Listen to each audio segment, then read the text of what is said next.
Hello guys and welcome again to psycho. वंदरोगा के महत्वपूर्ण प्रश्नों की सीरीज़ की ये 5वीं वीडियो है, पार्ट 5 है। ये वीडियो के सभी प्रश्न सिलेबस यानी 9, 10th एनसीईआरटी साइंस के अकॉर्डिंग डिज़ाइन किए गए हैं। ये सभी प्रश्न विभिन्न एग्जामों में यूके SSC तथा एसएससी द्वारा बार बार पूछे गए हैं, अतः ये सभी प्रश्न वंदरोगा के लिए भी काफ़ी इंपॉर्टेंट हो जाते हैं। वीडियो बाइलिंगुअल होगी और वीडियो के किसी भी मोमेंट पे आपको ऐसा लगे कि आपने कुछ सीखा है तो उस मोमेंट पे वीडियो को लाइक अवश्य करें। तो चलिए शुरू करते हैं आज के पहले प्रश्न से। पहला प्रश्न है कि कमरे में रखे रेफ्रिजरेटर का दरवाज़ा खोलने से कमरे के ताप पर क्या प्रभाव पड़ेगा। तो इससे पहले आपको समझना पड़ेगा कि रेफ्रिजरेटर होता क्या है, काम कैसे करता है। तो रेफ्रिजरेटर एक हीट इंजन होता है। हीट इंजन यानी जो हीट प्रोड्यूस करता है वो होता है हीट इंजन। तो क्या होता है कि कमरा आपका बंद है और रेफ्रिजरेटर करता क्या है, उसका काम ये होता है कि जो लो टेम्परेचर है, लो टेम्परेचर से वो हीट लेके हाई टेम्परेचर की तरफ वो फेंक देता है। ऐसे काम करता है वो। अब रूम बंद है, रूम बंद होने के कारण और दरवाज़ा खुला है इसका रेफ्रिजरेटर का, तो रेफ्रिजरेटर के अंदर क्या हुआ, लो टेम्परेचर। बाहर क्या हुआ, रेफ्रिजरेटर के बाहर क्या हो गया, हाई टेम्परेचर हो गया। तो वो अंदर की हीट बाहर फेंकता रहेगा और रूम बंद होने के कारण ये हीट अंदर ही जमा होती रहेगी, जिससे क्या होगा, रूम गर्म हो जाएगा। तो रूम का ताप क्या हो जाएगा, बढ़ जाएगा। रूम का ताप ठंडा नहीं होगा, बढ़ जाएगा। नेक्स्ट क्वेश्चन है कि जब 0 डिग्री से 10 डिग्री तक जल को गर्म किया जाता है तब जल का आयतन यानी वॉल्यूम पे क्या इफेक्ट पड़ेगा जब 0 से लेके 10 डिग्री तक उसको गर्म करेंगे। तो आपको पिछली वीडियो में बताया था मैंने कि 4 डिग्री पे क्या होता है, जल की डेंसिटी सबसे ज़्यादा होती है। ठीक है, और आपको एक फार्मूला भी याद होगा कि volume equal to mass by density होता है। मास बाय डेंसिटी होता है यानी कि डेंसिटी और वॉल्यूम में इनडायरेक्टली संबंध है। अगर ये बढ़ेगा तो ये घटेगा। तो जब 0 से 4 जाते हैं, 0 डिग्री से 4 डिग्री, तो 4 डिग्री पे मैक्सिमम होता है। इस बीच में क्या होता है, वॉल्यूम तो घटता रहता है, लेकिन 4 डिग्री पे जैसे जाते हैं तो बढ़ जाता है, वॉल्यूम बढ़ जाता है क्योंकि डेंसिटी यहाँ पे सबसे ज़्यादा है। ठीक, ओके। फिर 4 डिग्री से 10 डिग्री जाएंगे हम जब, तब क्या होगा, अब वॉल्यूम जो डेंसिटी इसकी कम होने लग जाएगी। 4 डिग्री के बाद कम होने लगी, डेंसिटी कम होगा तो क्या होगा, वॉल्यूम बढ़ने लग जाएगा। यानी कि हम क्या देख रहे हैं कि जब 0 से 10 डिग्री जा रहे हैं तो पहले तो घट रहा है, उसके बाद बढ़ रहा है। ठीक है, तो पहले कम होता है फिर बाद में बढ़ता है। ये इसका उत्तर हो गया। ओके, नेक्स्ट क्वेश्चन देखते हैं कि रेडियो एक्टिविता का आविष्कार किसने किया था। रेडियो एक्टिव का आविष्कार किसने किया था, तो हेनरी बैकरेल ने किया था। ठीक है, आपको मैं बार बार बोल चुका हूँ कि एक वीडियो है उसमें मैंने सारे वैज्ञानिकों को कवर किया है 9th और 10th के, और वहीं से बार बार प्रश्न पूछे जा रहे हैं। एक प्रश्न वहाँ से आपको पक्का हो जाएगा। तो आपसे अनुरोध है कि उस वीडियो को जरूर देख लें, उससे एक प्रश्न आपका जरूर हो जाएगा।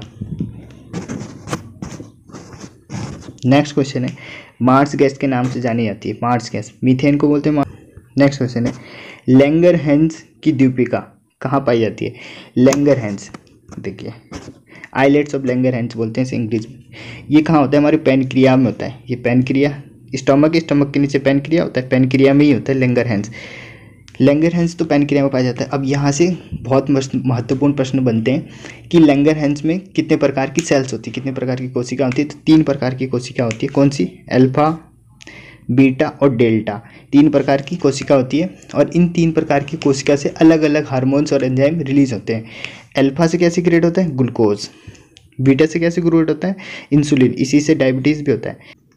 और डेल्टा से क्या, सोमेटोस्टेटिन। तो ये 3 प्रकार के हार्मोन्स एंजाइम जो बोले ये सीक्रेट होते हैं इन तीनों सेल से।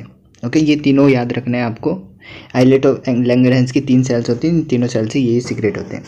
ओके, क्वेश्चन क्या था कि लैंगरहैंस कहाँ होती है। आइलेट्स ऑफ लैंगर होती है पैनक्रिया यानी अग्नाशय में।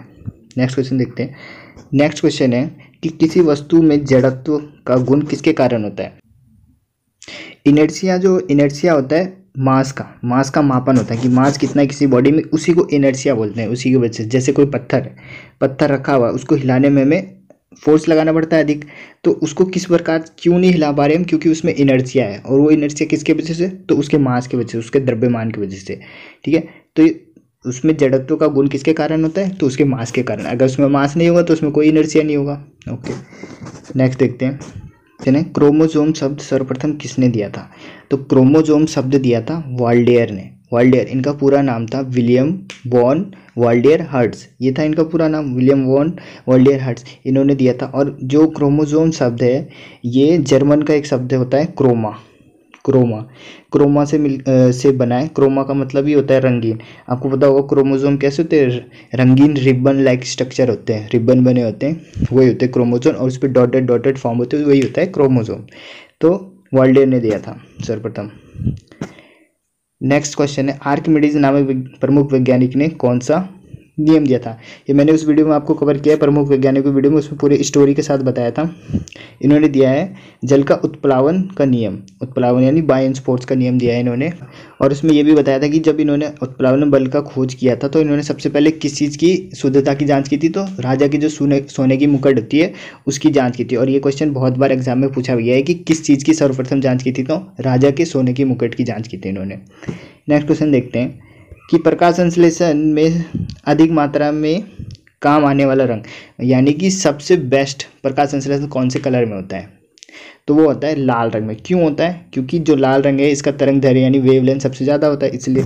नेक्स्ट क्वेश्चन देखते हैं, मानव रक्त होता है, मानव रक्त, इसका पीएच आपको पता होगा तो आप इसका आंसर बहुत ईजिली दे सकते हैं। इसका पीएच होता है, मानव रक्त का पीएच 7.4, और यही आंसू का भी होता है, जो हमारे टीयर होता है उसका भी इतना ही होता है। तो 7.4 क्या हो गया, 7 से ज़्यादा हो गया, यानी क्षारीय हो गया, ये बेसिक हो गया। पीएच भी मैंने कवर किया है, उसमें भी ये क्वेश्चन डिस्कस किया है मैंने, आप देख सकते हैं लिंक डिस्क्रिप्शन में। नेक्स्ट क्वेश्चन है, जंपिंग जीन का सिद्धांत किस वैज्ञानिक ने दिया था। जंपिंग जीन का सिद्धांत दिया था हमारे मैकक्लिंटॉक नामक वैज्ञानिक ने, और इसके लिए इनको 1983 में नोबेल भी मिला था, मैकक्लिंटॉक को। अब आपको पता होना चाहिए कि जो जंपिंग जीन है ये है क्या। तो जंपिंग जीन क्या होता है कि ये डीएनए का सीक्वेंस होता है, ठीक है, जो अपनी पोजीशन को चेंज करते हैं एक जीनोम के अंदर। ये चीज़ आपको अच्छे से पता चलेगी लेक्चर वाली वीडियो में। आपको बस इतना है कि ये जंपिंग जीन है जो डीएनए का सीक्वेंस होता है, और ये जीनोम के अंदर अपनी पोजीशन चेंज करते हैं फ्रॉम एक पोजीशन से दूसरी पोजीशन पे। ओके, और इनको क्या बोलते हैं, ट्रांसपोर्टेबल एलिमेंट भी बोलते हैं, जंपिंग जीन को ट्रांसपोर्टेबल एलिमेंट भी बोलते हैं। नेक्स्ट क्वेश्चन देखते हैं। नेक्स्ट क्वेश्चन है कि जीव और निर्जीव के बीच की कड़ी किसे बोलते हैं। लिविंग थिंग और नॉन लिविंग थिंग्स के बीच की कड़ी किसे बोलते हैं, वायरस को बोलते हैं। क्यों बोलते हैं, देखिए होता है वायरस तो निर्जीव होता है, जब ये निर्जीव वस्तुओं पे रहता है तब तक ये निर्जीव रहता है, पर जैसे ही वो किसी सजीव वस्तु पे, लिविंग थिंग्स पे जाता है तो ये अपने आप को रिप्लिकेट करने लग जाता है, अपने आप को मल्टीप्लाई करने लग जाता है, 1 से 2, 2 से 1000 करोड़ ऐसी संख्या बनाने लग जाता है जब ये जीवित बॉडी में जाता है। और जब ये निर्जीव पे रहता है तब इसमें कोई चेंज नहीं होता है, ये मरा रहता है। तो वायरस जो होता है जीव और निर्जीव के बीच की कड़ी है। नेक्स्ट देखते हैं, किस विटामिन की कमी से जनन क्षमता यानी फर्टिलाइजेशन में कमी होती है। तो आपको पता है विटामिन ई की कमी से होता है, ठीक। विटामिन वाले लेक्चर में मैंने सब कुछ कवर किया है ढंग से। नेक्स्ट क्वेश्चन देखते हैं, प्यास का केंद्र होता है, प्यास, हमें प्यास लगता है ये कौन बताता है, तो प्यास ये बताता है हाइपोथैलेमस। और हाइपोथैलेमस ब्रेन के किस पार्ट में होता है, तो मिड ब्रेन में होता है हाइपोथैलेमस। हाइपोथैलेमस मिड ब्रेन में होता है, और हाइपोथैलेमस के और भी काम है, एक तो प्यास का बताता है, दूसरा स्लीप को भी नियंत्रित करता है, जो हम सो रहे हैं, सपना, नींद आ रही है, उसको भी ये नियंत्रित करता है। ओके, और मेन काम एक और है, बॉडी के टेम्परेचर को मेंटेन करने का काम भी हाइपोथैलेमस का ही होता है। नेक्स्ट क्वेश्चन देखते हैं, ईईजी का प्रयोग किस लिए किया जाता है। ईईजी का फुल फॉर्म क्या होता है, ईईजी का फुल फॉर्म होता है इलेक्ट्रोइंसेफेलोग्राम। इसका प्रयोग होता है आपका जो हमारा ब्रेन होता है, मस्तिष्क होता है, इसमें क्या एक्टिविटी चल रही है, क्या इलेक्ट्रिक एक्टिविटी हो रही है, उसको देखने के काम आता है ये। निम्नलिखित में से सर्वाधिक पारिस्थितिक ईंधन क्या है, मतलब कि आइडियल फ्यूल बोल सकते हैं जिसको। तो आइडियल फ्यूल क्या होता है, हाइड्रोजन है, आपको पिछली वाली वीडियो में बता चुका हूँ मैं। नेक्स्ट क्वेश्चन देखते हैं, मोटर कार में पीछे के दृश्य को देखने के लिए कौन सा दर्पण यूज किया जाता है। तो मोटर कार में पीछे के दृश्य को देखने के लिए कौन सा दर्पण यूज किया जाता है, उत्तल। और मोटर कार यानी कि कार के जो हेडलाइट होते हैं आगे जो, तो उसमें कौन सा दर्पण होता है, तो उसमें अवतल होता है। यानी जो बल्ब लगे होते हैं हेडलाइट आगे में, उसमें मिरर होता है जिसकी वजह से फोकस करते हैं लाइट को, इसमें क्या होता है, अवतल। लेकिन जो पीछे के दृश्य को देखने के लिए लगा होता है वो होता है उत्तल यानी कॉन्वेक्स। नेक्स्ट क्वेश्चन है, मानव शरीर में दीर्घतम अंतःस्रावी ग्रंथि है, सबसे बड़ी एंडोक्राइन ग्लैंड क्या है, हमारे में थायराइड ग्लैंड है सबसे बड़ी। और अगर ये यहाँ पे अंतःस्रावी ना बोल के, अंतःस्रावी यानी एंडोक्राइन नहीं बोलता, डायरेक्ट बोलता कि सबसे बड़ी ग्लैंड कौन सी है, तो वो होती लीवर। जो लीवर है हमारे मानव शरीर में सबसे बड़ा ऑर्गन भी एक तो, और सबसे बड़ा ग्लैंड भी यही है। और अंतःस्रावी पूछे यानी एंडोक्राइन, एंडोक्राइन होता है हमारा थायराइड ग्लैंड। नेक्स्ट क्वेश्चन है, प्रकाश के ध्रुवण यानी पोलराइजेशन से प्रकाश के किस गुण की पुष्टि होती है। ठीक है, तो इससे किस गुण की पुष्टि, अनुप्रस्थ की, प्रकाश की जो तरंगे हैं, की प्रकाश वेव्स हैं, जो लाइट वेव्स है वो अनुप्रस्थ यानी ट्रांसवर्व होती है। अब इसकी पुष्टि कैसी होती है, देखिए जो पोलराइजेशन होता है, पोलराइजेशन लॉन्गिट्यूडनल वेव्स का नहीं होता है, यानी जो लॉन्गिट्यूडनल वेव्स होती है उसका पोलराइजेशन नहीं होता है। लेकिन हमने देखा कि जो लाइट वेव है वो पोलराइज्ड हो रही है, इसका मतलब लाइट वेव कैसी हो गई, ट्रांसवर्व, ट्रांसवर्व यानी अनुप्रस्थ हो गई। नेक्स्ट क्वेश्चन है, सूर्य पर ऊर्जा का निर्माण होता है। ठीक है, ये आपको पिछले वाली वीडियो में बता चुका हूँ मैं। ये एग्जाम्पल पूछ रहा है किसका, न्यूक्लियर संलयन का, यानी कि जब जहाँ पे हीलियम और हीलियम जुड़ के क्या बन रहे हैं, सॉरी हाइड्रोजन और हाइड्रोजन जुड़ के क्या बन रहे हैं, हीलियम। ठीक है, न्यूक्लियर फ्यूजन का एग्जाम्पल है, ठंड के दिनों में लोहे के गुटके और लकड़ी को प्रातःकाल छुएं तो लोहे का गुटका ठंडा लगता है, क्योंकि यानी ठंड के दिनों में सुबह सुबह अगर एक लकड़ी को छुएं और लोहे के छुएं तो जो लोहा होता है वो ठंडा लगता है, ऐसा क्यों होता है। ठीक है, ऑप्शन है कि लोहे के गुटके का ताप लकड़ी के गुटके से कम होता है।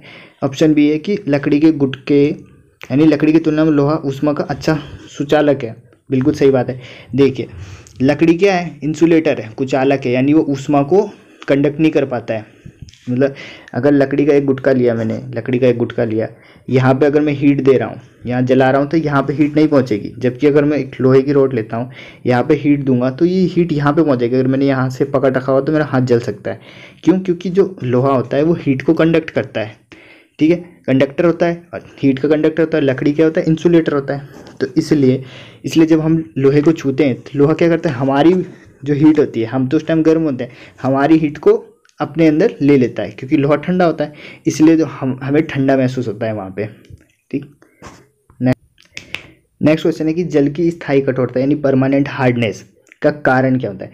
देखिए जल की स्थायी कठोरता का क्या कारण होता है, कैल्शियम और मैग्नीशियम के आयंस, कैल्शियम और मैग्नीशियम क्या है। और हार्ड जल बोलते हैं कि इसको, हार्ड जल वो होते हैं जिसमें अगर हम साबुन लगाए तो उसमें से झाग नहीं निकलेगा, उसमें से झाग नहीं बनेगा, उसी को बोलते हैं हार्ड वाटर। तो वही होती है हमारी। तो इसमें क्या आंसर क्या बन जाएगा इसका, कैल्शियम और मैग्नीशियम के क्लोराइड और सल्फेट। कैल्शियम और मैग्नीशियम होने चाहिए, उसके आयंस होने चाहिए, अब चाहे क्लोराइड फॉर्म में हो या फिर सल्फेट फॉर्म में हो। नेक्स्ट क्वेश्चन देखते हैं, सबसे लंबा जीवित वृक्ष है, सबसे लंबा जीवित वृक्ष कौन सा है, सिकोवा है। ये तो आपको याद ही करना पड़ेगा, इसमें कोई समझाने वाली बात नहीं है। नेक्स्ट क्वेश्चन है कि अंतरिक्ष विज्ञान पर अनुसंधान और विकास का श्रेय किसको जाता है। स्पेस के लिए मैंने क्या बताया था आपको पिछली वीडियो में, एटॉमिक के लिए बताया था मैंने होमी जहांगीर भाभा, और स्पेस के लिए बताया था विक्रम अम्लाल साराभाई। तो साराभाई जो है वो अंतरिक्ष के लिए जाने जाएंगे। नेक्स्ट क्वेश्चन देखते हैं, प्रकाश का तरंगीय सिद्धांत प्रतिपादित किसने किया था। तरंगीय यानी कि जो किसने बोला था कि जो प्रकाश है वो वेव्स के फॉर्म में जाती है। देखिए सबसे पहले न्यूटन आए थे, न्यूटन ने बोला था कि जो प्रकाश है वो कणों के फॉर्म में जाता है। फिर बाद में हाइजेन आए थे, हाइजेन नामक वैज्ञानिक, हाइजेन ने क्या बोला था कि जो प्रकाश है वो तरंग के साथ साथ वेव्स के फॉर्म में भी चलता है। इसलिए जो प्रकाश क्या होती है, तरंग के फॉर्म में भी होती है और कण के फॉर्म में, पार्टिकल्स के फॉर्म, दोनों के फॉर्म में माना जाता है प्रकाश को। तो इसका आंसर क्या हो गया, Huygens. So thank you guys, video को यहीं पे ख़त्म करते हैं। वीडियो आपको कैसे लगी कमेंट के माध्यम से ज़रूर बताएं। इस सीरीज़ को कंटिन्यू रखना है तो वो भी आप कमेंट के माध्यम से बता सकते हैं। Okay, have a good day.